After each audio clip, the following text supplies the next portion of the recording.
Hey everyone, welcome back to another episode of the Opportunity Podcast. I'm your host, Greg, the head of marketing over here at Empire Flippers.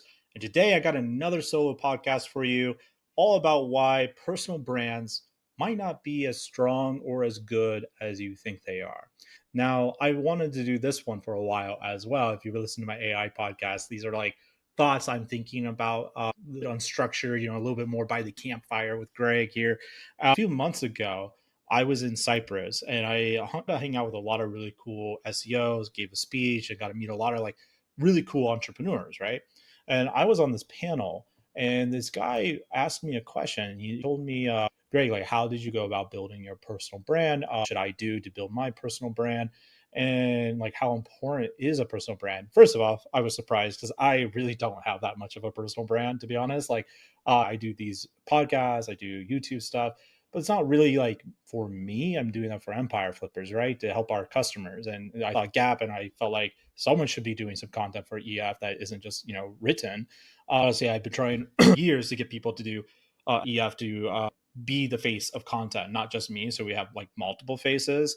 Luckily now our CEO, he is doing that. So go check out Leadership Sip. We'll a link down below. You can check out his videos.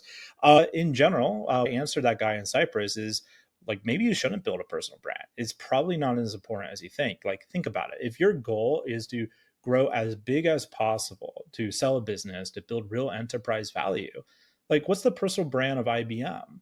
What's the personal brand of like Kimberly and Clark, of all of these random Shopify stores? Like we just sold not just sold now, at the beginning of last year, we sold a $13 million Shopify store with no personal brand. There was no personal brand involved with pretty much any of the Amazon FBA businesses we've ever sold. There's no personal brand of most of the business apps that we've sold on our marketplace. In fact, I would say probably 99% of the businesses we've ever sold on our flippers not have any personal brand at all. So speaking about, if they did, it was probably like a legacy thing that wasn't super related to that business. Now I got a little poo-pooed on stage this because unfortunately there was a person in the panel who was very into personal brands. They disagreed with me, and hey, fair enough. And I do think there's a time and place for a personal brand, but I think that people overthink this a bit and they put too much value in it. Tell you another story. I will go into like the benefits of a personal brand here soon, as well as the drawbacks. But I'll tell you another story that I saw. So I'm in this copywriting community, and it's like a premium community. A lot of like it's pretty expensive, so people are like actually doing stuff, right? I think it's interesting to watch what people are saying in there. And this one guy, he reached out in the group for advice because he had been posting on social media like Instagram, Facebook, Twitter, TikTok, you name it, like 20, 30 times a day on each of the platforms, and he just wasn't seeing results. He was like, well, what is wrong? Like, I'm doing exactly what Alex Hormozi is telling me to do, right? And I just couldn't help but laugh a bit. I felt this struggle because, I've struggled to grow on social media as well when I have attempted it. But I responded to him, and I think it was very useful advice because he thanked me at least. If you're going to build a personal brand as your first thing, like why would anyone even listen to you? Like yes, this guy is publishing constantly, just like how Hormozi says to do, and Hormozi's right, you should be publishing a lot. But the key ingredient that a lot of people forget about is personal brands are only interesting if the person of that brand has done something interesting. Like Hormozi, he tried to have a personal brand for a long time with his podcast The Game, but he didn't really explode onto the scene until he sold his companies and got that $50 million check. Now he is interesting. The $50 million man, he's publishing these books about $100 million leads. Like this is interesting, right? And of course, he's engaging. He's very charismatic, which is a key factor in having a personal brand. You got to have some charisma if it's going to work. But the key thing is he did something interesting. This person in this copywriting group simply hadn't, they hadn't really done anything that fascinating, that unique, that was really story worthy, So if you're going to go and build a personal brand, ask yourself, well, what have I done that would be of interest to people? And how does it even relate to my business, right? Like for me personally, I've worked in the oil field. I've saved my welder from a polar bear. I fought off a rabid fox, which was actually very scary.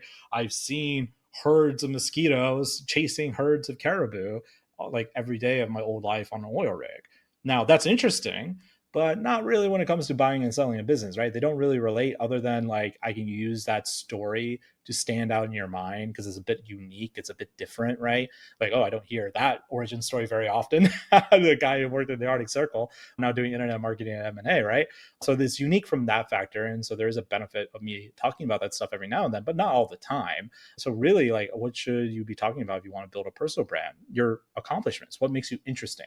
So I bring all this because I personally think that while personal brands can be really good, I think people get stuck on them and they lose so much opportunity. The opportunity cost of building a personal brand is actually quite significant, especially if you look at this, how a lot of people recommend you to go build a digital business these days. This is very prevalent in the creator crowd, like people who want to build out media and stuff like that.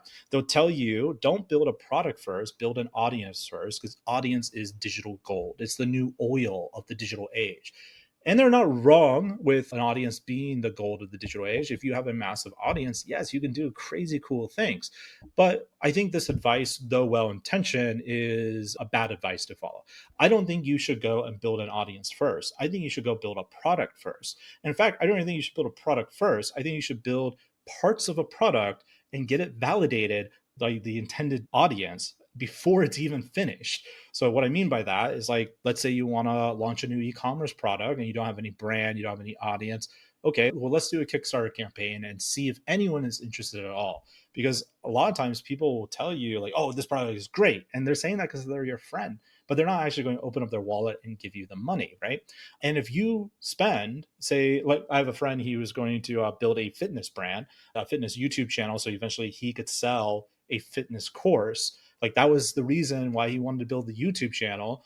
But I told him, like, dude, like, if you build this YouTube channel first, you got to learn the entire ropes of how to do YouTube well. You have to be presentable on camera. Like, your studio is way too small. Like, this background's terrible, right? Like, my background's not great.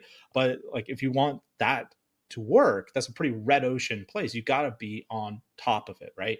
Instead of doing something that I know you're going to hate, why don't you just set up a website with a landing page with the ability to people either to opt into your newsletter to learn more about the product you're building, or to actually give you money as a vote of confidence? Like, yes, I want the discounted version of this product. I know it's not made yet, but I'm getting it. I'm getting like the early bird pricing, right? And get some actual validation of the product that you're building instead. Like, just that, and you throw $500 into like meta ads, as long as it's a low price product that you're trying to sell, like, you're going to know if people are interested in this product or not. And it's not going to take you 3-6 months of just grinding out YouTube videos to try to get free organic traffic to build your, quote unquote audience, even though you haven't done anything actually interesting yet. And this allows you to build a better story if you do it this way too. So not only do you save tons of time, like, you can spend $500 easily in a week or two on Facebook, maybe $1,000 over a course of a month, to get like real data. Like, are people actually interested in this? Instead of spending months to build an audience and then you build the product just to find out your audience doesn't even actually care about your product, which I've seen happen, by the way. So I think this whole idea of building an audience first is well intentioned, but ill conceived in terms of the logistics of it. Because I don't think most people can or should build a personal brand. But most people, I think, are in a much better position to, say, build the next Shopify e-commerce brand, right? That doesn't really matter who is behind the brand. So that's my 2 cents there. I think if you want to build a personal brand, that's great. And there's a lot of power to it. But when it comes to like actual effectiveness, I think a lot of the time it's time well spent just building the thing that you're actually trying to sell rather than your personal brand. There are exceptions, of course, and I do want to get into like some of the advantages of having a personal brand, because there are a few things that are pretty cool once you do get that, like, that going, basically, right? So I have a little list here I want to walk you guys through.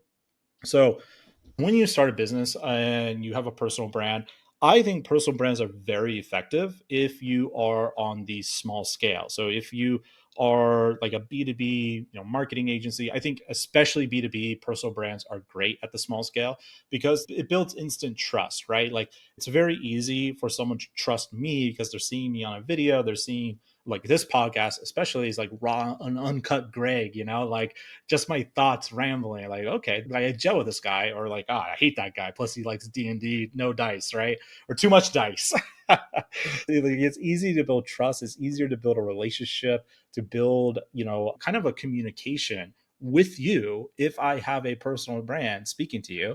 And I think that's extremely useful in the B2B place to really stand out, because a lot of B2B marketing is honestly pretty boring. It's pretty dry and stoic with what they want you to do, with all the shouts of like taking my free demo or whatever, right? So on a small scale, I think it works really well. You can get profit much faster for your business, especially in the B2B space. And it's cheap. It's cheaper to do this than, say, run a massive ABM campaign or something like that. And with a personal brand, you can pivot quickly, because if your focus is on the personal brand aspect rather than the business aspect, then you could ultimately have a lot of different businesses that you're operating underneath kind of the umbrella of your personal brand.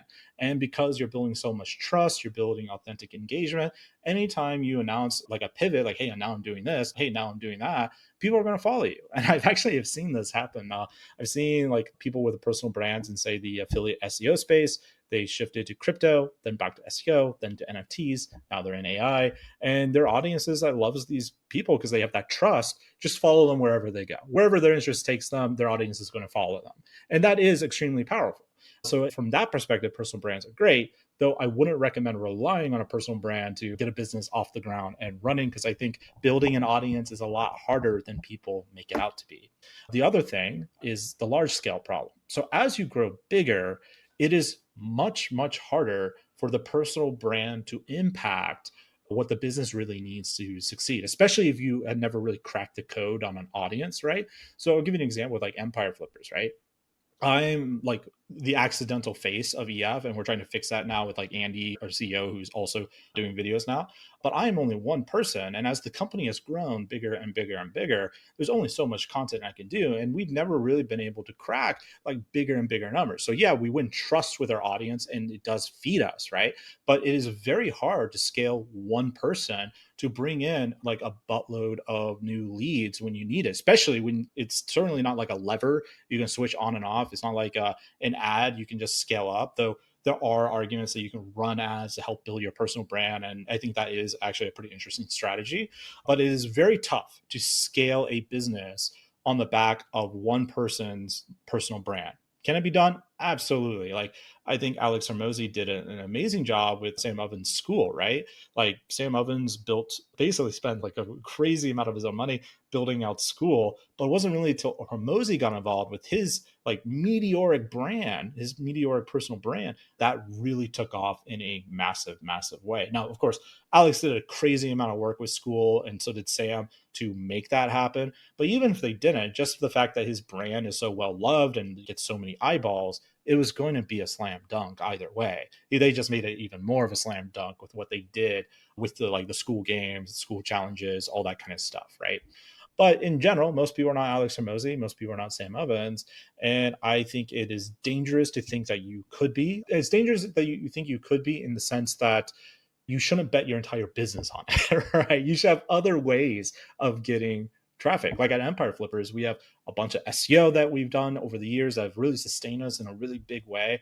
And now with like SEO pretty erratic, it's been quite stressful, right? To try to figure out how, okay, what do we do? What do we do here? And luckily, I think we finally found a solution with another marketing channel that we're starting to do that is more of a direct response, not really reliant on, a viral video or something like that, right?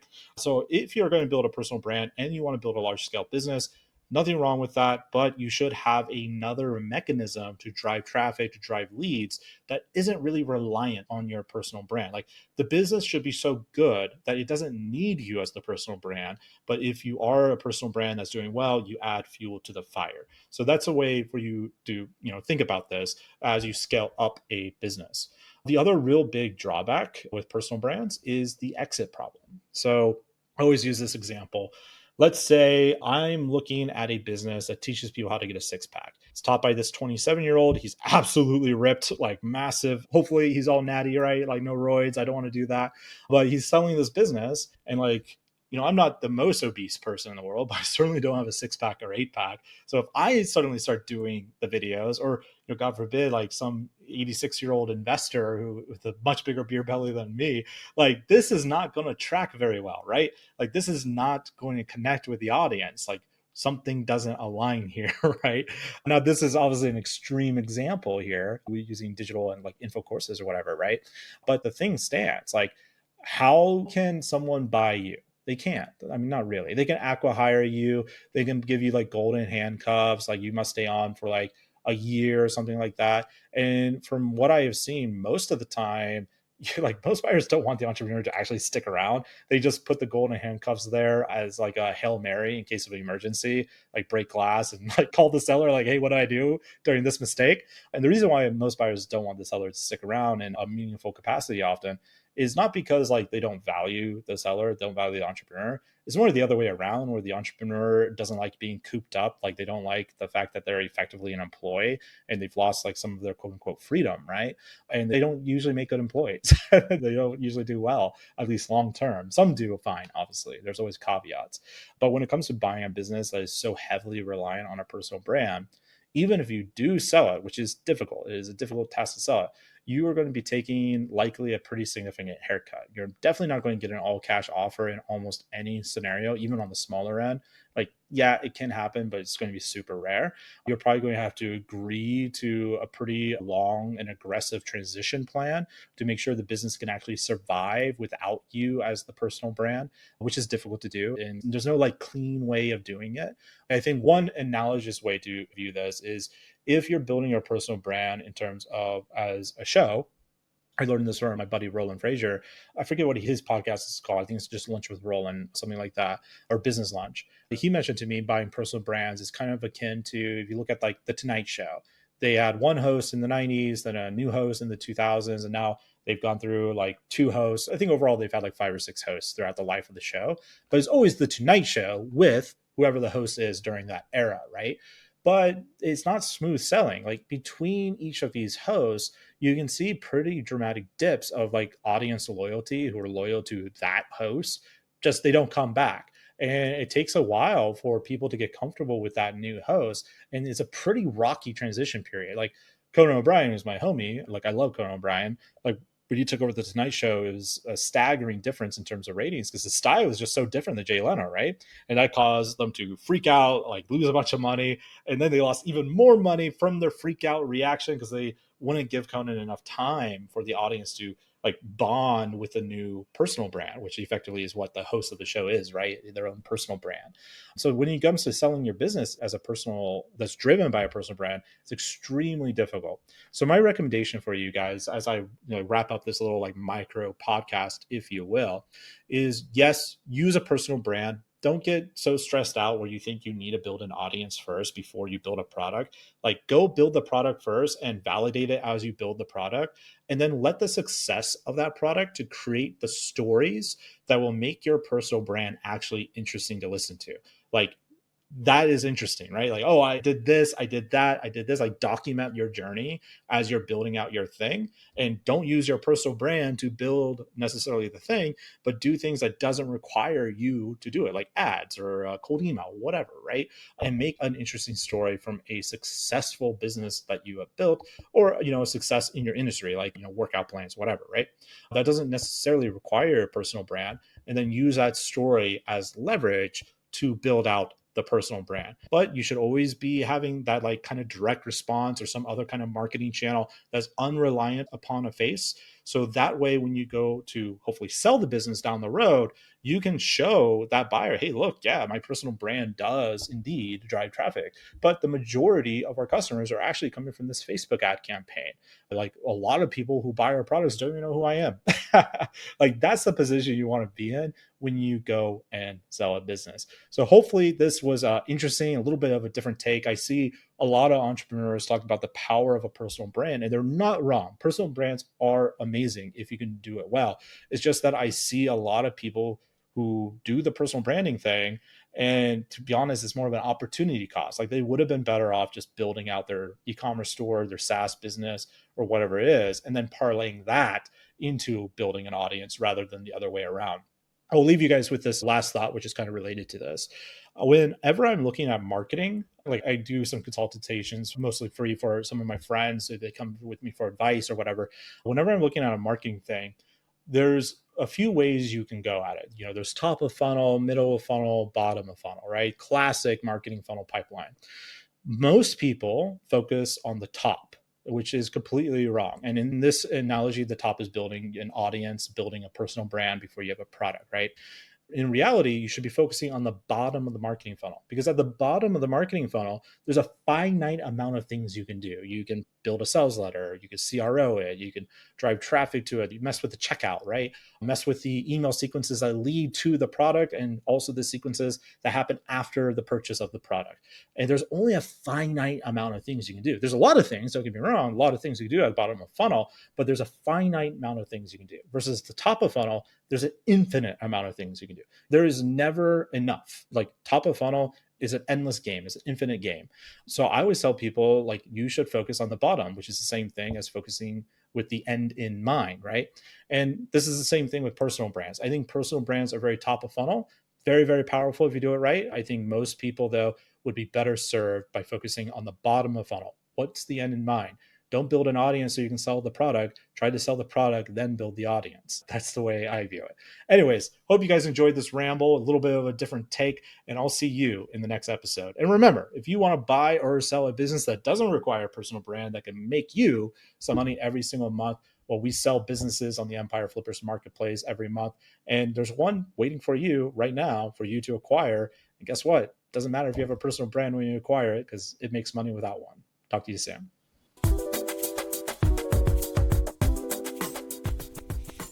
There you have it. I hope you enjoyed it. I hope it got you inspired at all the different things that are happening in this industry. And of course, if you just want to buy a highly profitable business, you can always go to empireflippers.com/marketplace, or maybe you want to make an exit of your highly profitable business, and you could go to empireflippers.com/sell your site. I've been your host, Greg. If you enjoyed this episode, make sure you leave a review, give us a like, a follow, share it across social media. Talk to you all soon. See you on the next episode.